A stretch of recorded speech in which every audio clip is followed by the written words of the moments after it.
Irenaeus is dealing with in terms of his work in Against Heresies. In order to have a better understanding of what Irenaeus is doing, I want to take today and do some understanding of what's going on in Gnostic thought. Okay? So we're going to take a little bit of a detour, and we're going to talk about Gnosticism and some of the various strands of Gnosticism. Okay? A couple of the different sort of primary dominant thought lines, that kind of thing. And just kind of talk through what it is that Gnosticism is doing, sort of latching itself onto Christianity in the early phases of the church. In order to get us started on that, here's what I want you to do in your notes. Okay? Keeping in mind the Christian claim, okay, that Jesus Christ is fully divine and fully human. What sorts of issues, I don't want to say problems, right? But what sort of confusions, puzzlings, questions, hold on a second, he is fully God, does his baptism and his death raise? I want you to start processing through that, write down some questions. We're going to use that as a springboard into what's going on that forms the root challenges in Gnostic thought to Orthodox Christian teaching when it comes to Jesus' full humanity and full divinity. Because that's the starting point of Gnostic challenges to Christianity. Go. If he's fully human and he's fully divine, what sorts of challenges are raised?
Okay.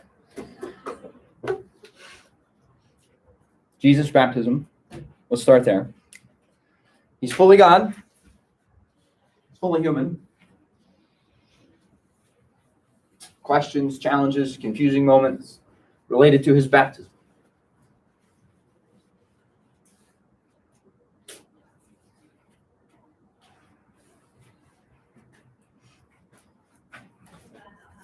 Yeah.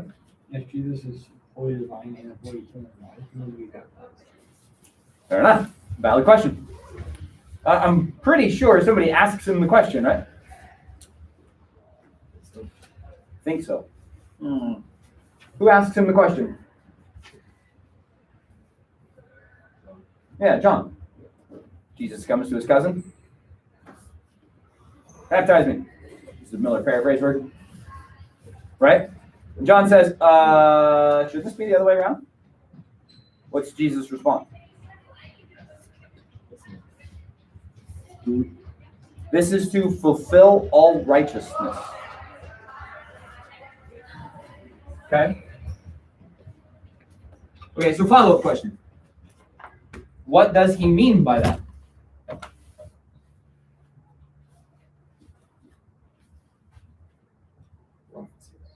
Prophecies. Okay, perhaps.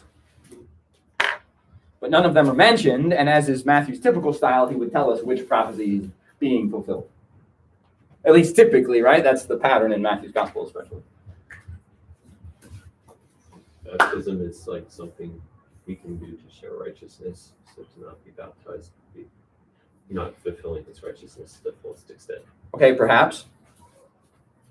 Perhaps it's just part of the game plan. Setting an example, absolutely.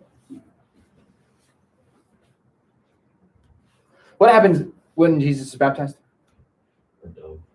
The Spirit descends on him in the form of a dove, and then the Father speaks from on high, right? This is my Son, whom I love, with him I am well pleased. Okay. So maybe righteousness has something to do with just the process of what's going to unfold, inspired by what's going on with Jesus' baptism. Maybe it has more to do with what comes after the baptism. He's going to be baptized, and then he's going to go into the wilderness for 40 days. He's going to pass, I'm going to make this a little bit more explicit. He's going to pass through water and then go into the wilderness for a time frame marked by the number 40.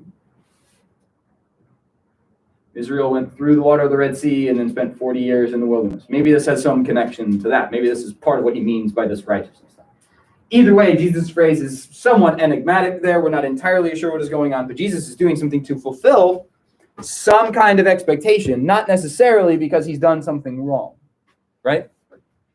Go ahead. It's be connected to the, correct me if I'm saying this wrong, like the prophets like Moses, king like David, priests like Melchizedek. No, I think absolutely. For Matthew's gospel especially, this is a Moses connection for sure. Okay. Baptism might be the easy one. What's up with Jesus' death if he's fully divine? Did he truly die? Just can. Oh, so let's just ask it point blank. Can God die? He wants to. I'm going to go with no. Right. This is, we're going to get to C.S. Lewis's point, okay? So to pick on Jack's comment here, yeah. What Jack is doing is highlighting the absurd. So can God make a rock so heavy even he can't lift it? That's an absurdity. God's not absurd. He can't violate his own nature in that regard. Does that make sense? No. So it's absurd. It's out of the question. God cannot do something that is outside of his nature. So he can't It's like make a rock. making random. So if God is the origin of all existence, so hang on. If God is the origin of all existence, then can God die? No, it's absurd because it's outside of the boundaries of God's nature. It's the same thing that applies to can God sin? No, absolutely not. Why? Because it's outside the boundaries of his holy and righteous character. Is that making sense to you guys? Okay, good. So then what do we do with Jesus? Go ahead. It'd be like human aspect died, divine part, somewhere else, purgatory, etc. Fill in the blank for everything. Well, but now we're getting into how we understand how Jesus is fully God and fully human. Right? So his flesh dies, his body dies, And the Holy Spirit did. and his spirit or his soul, which is divine, continues on just like the rest of ours. So in that sense, God doesn't die. But in the same sense, he's God and man, and so he dies. It is a bit of a conundrum, yes? What do we do with that? You see, these are parts of the Christian claim that early on, individuals like the Gnostics latch onto, and they go, see, it's not quite like you explained.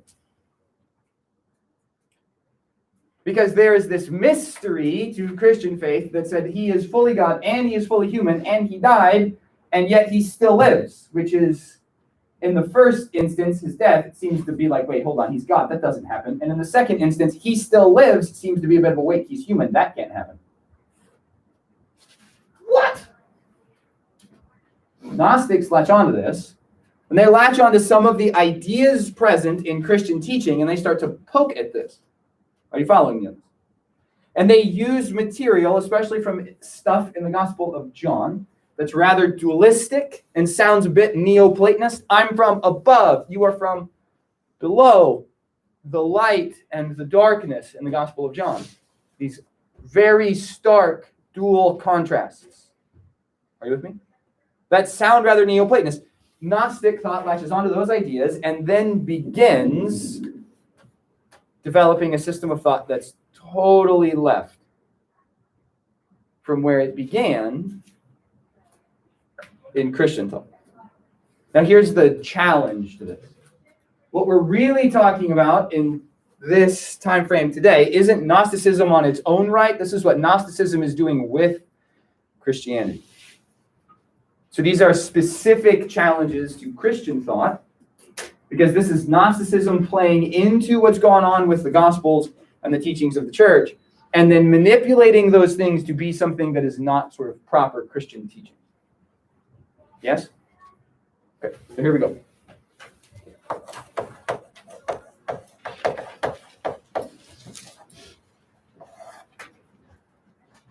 First, we've established this a little bit here, but the line of thought comes from the Greek word gnosis, which means knowledge. And the idea in Gnosticism is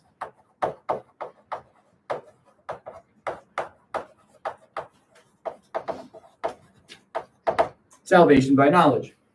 Now, this covers a broad swath of philosophic, religious material in the Greco-Roman world. This is by no means a small segment of thinking. This, however, is the core of the series of groups that we're going to talk about. Still with me? By the way, this thought process still exists today. It's all over the place in our contemporary culture. So this is a ton of different groups, okay? But we're aimed at what's going on in the core. And so when we talk about this with Christianity, most of this centers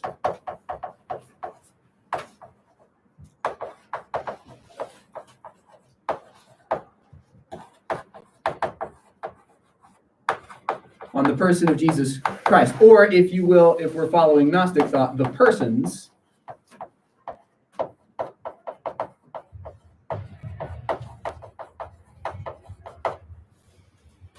Jesus and Christ. Because for Gnostics, they may not be one person. It might be two distinct entities.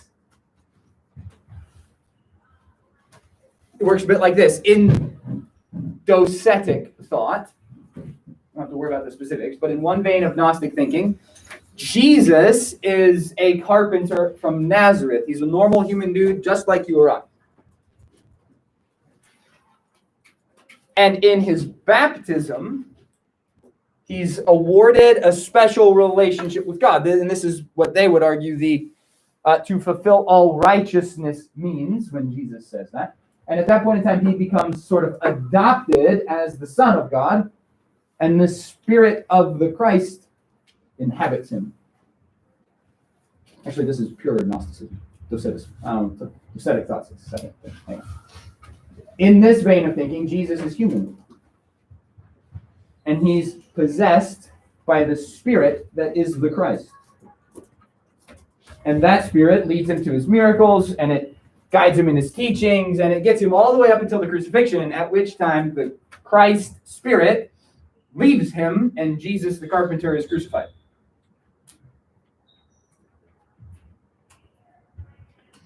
The resurrection didn't actually happen. It's just mysterious appearings of the Spirit Christ. And so you have it understood this way.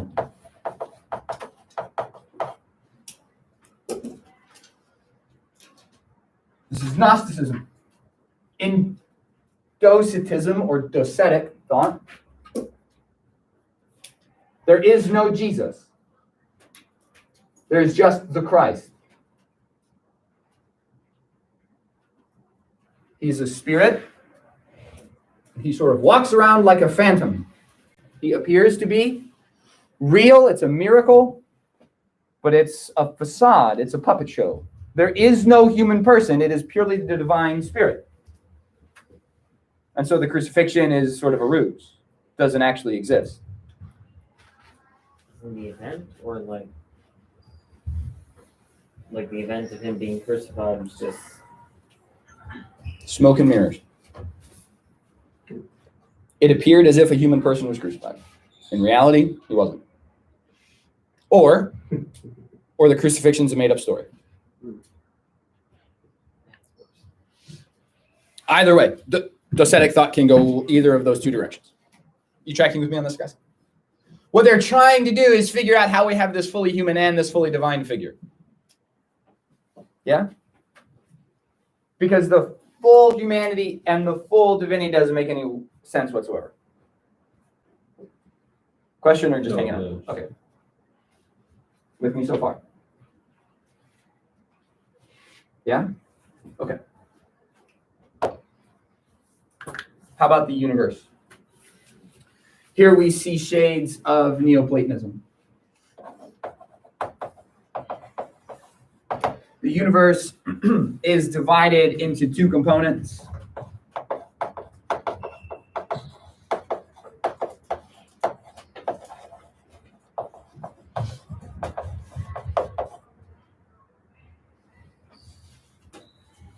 Okay, these two components are not light and dark, they are physical or material and spiritual.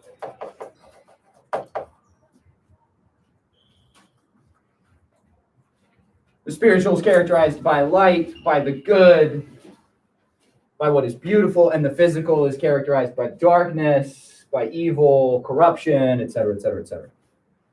In fact, the physical and material world is inherently evil,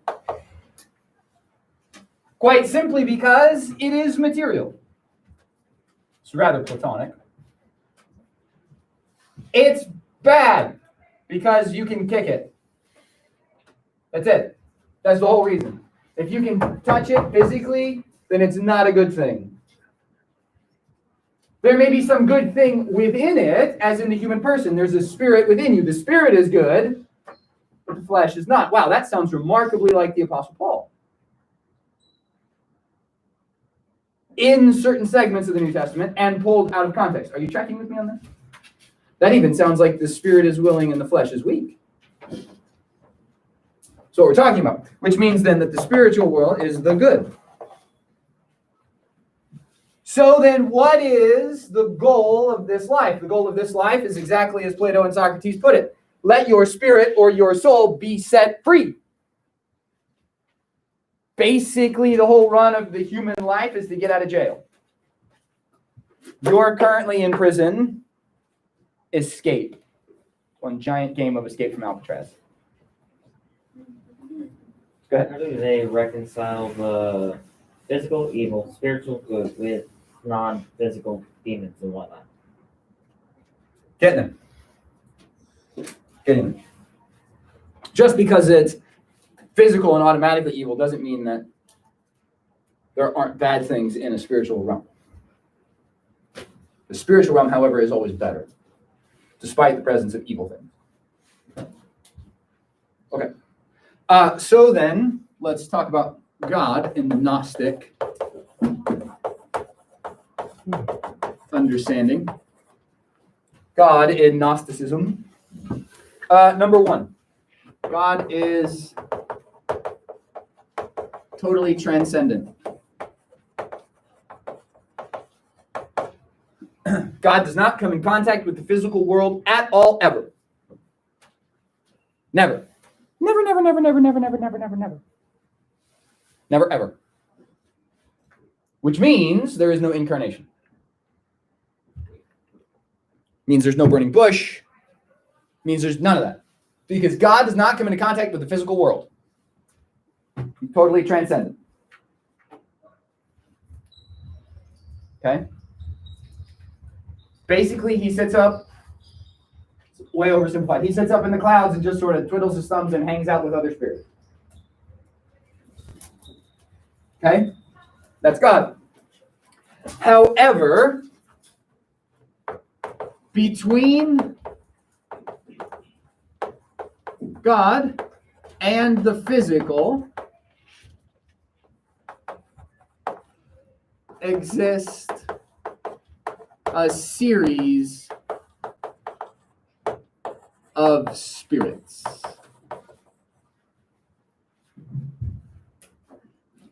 They are called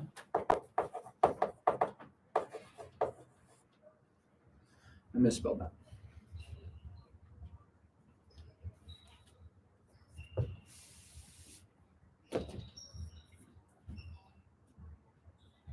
Where did it go? There it is.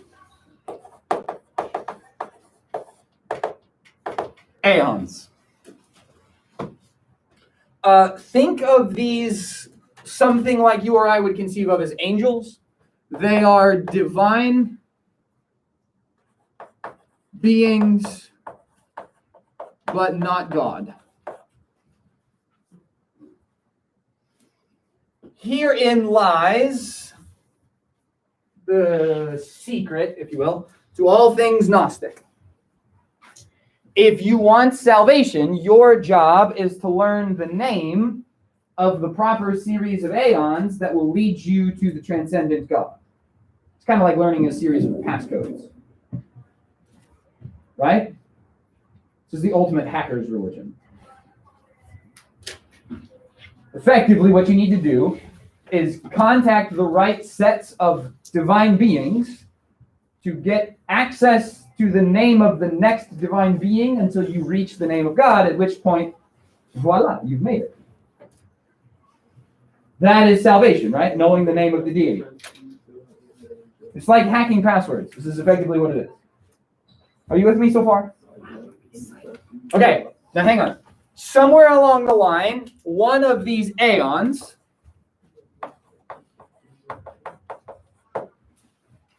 in this case, Sophia,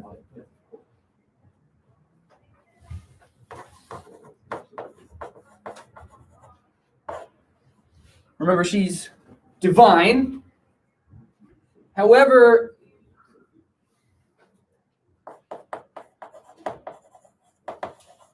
Sophia is flawed. There's something wrong with Sophia. And Sophia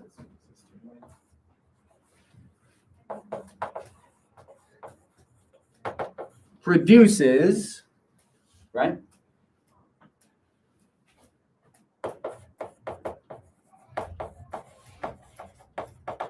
What's called the demiurge.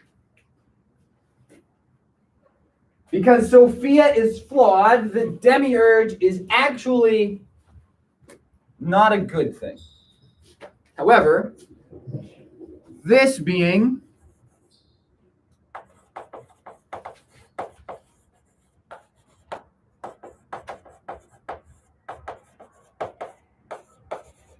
is the creator of the physical universe.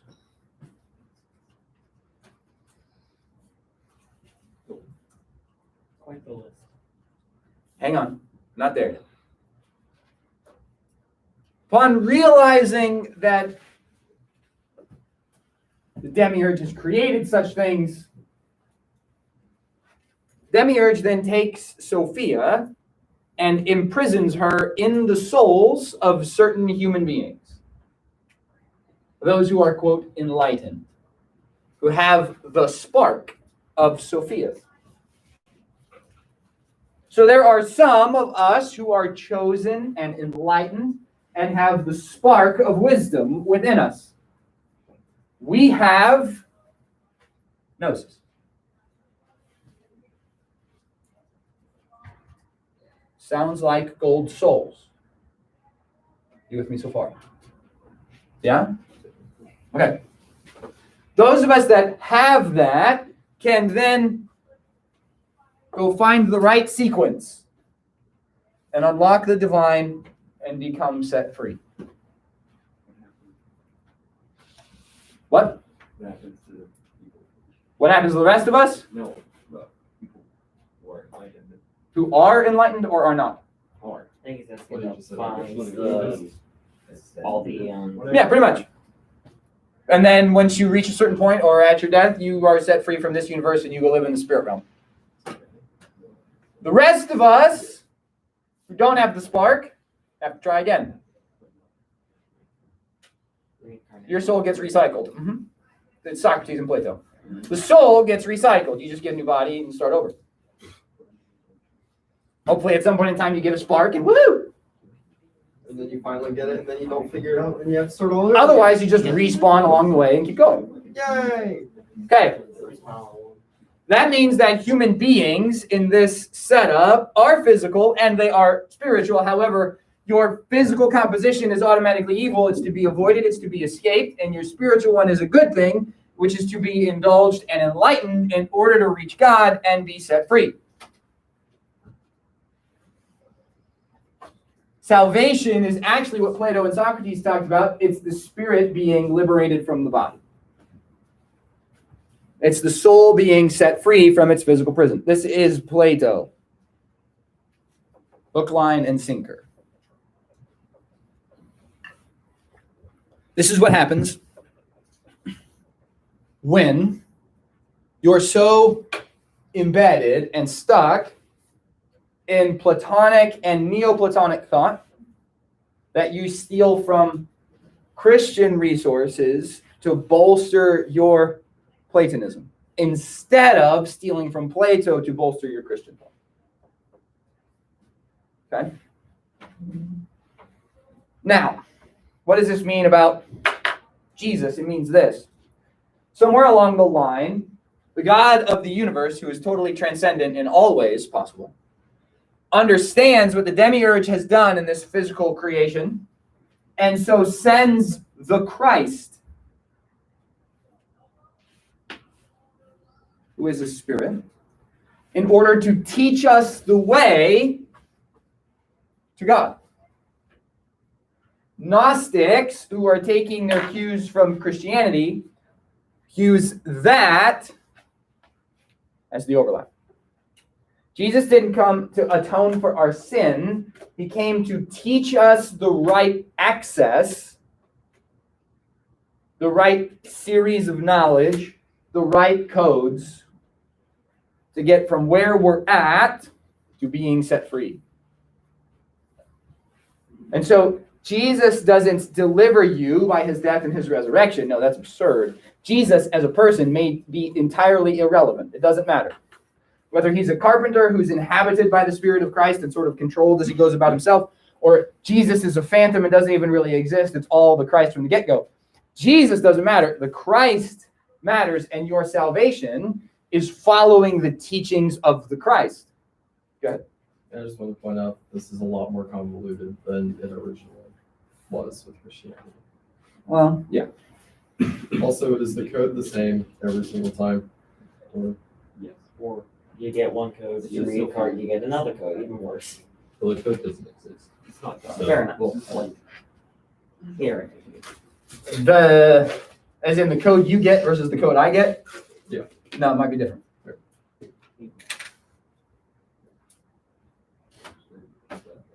Because ultimately it's the names of the beings. So at some point in time they're going to converge, but they may not start in the same place. yeah, Pastafarianism makes possible sense. Okay? So the salvation that God provides in the Christ is not his atoning death and resurrection. The salvation provided is the secret knowledge that we need. The first of which being this. This is the starting point. After this, there's a whole host of other secret knowledge for you to learn and acquire in order that you would understand and be set free upon your death or God's say-so. Good? Okay. This is what Irenaeus is working against. Good. Irenaeus says this is the dumbest thing he's ever heard. Another paraphrase version of Irenaeus. And then he sets out to argue against this. And we'll pick up with that, with Irenaeus and Origen, as we carry forward, okay? We've got some other ideas to tackle with Irenaeus. And the first of those ideas begins with what is a human person? and his argument against the conception of humanity from this line of thinking with the biblical concept of humanity. So that's what we'll talk about tomorrow. Good? Okay, you have your remaining time to work on memory verses and your projects. Remember, you need to select Irenaeus, Justin Martyr, or Origen. Okay? Either. Pick one. Okay, pick one. Go! Yes, you may.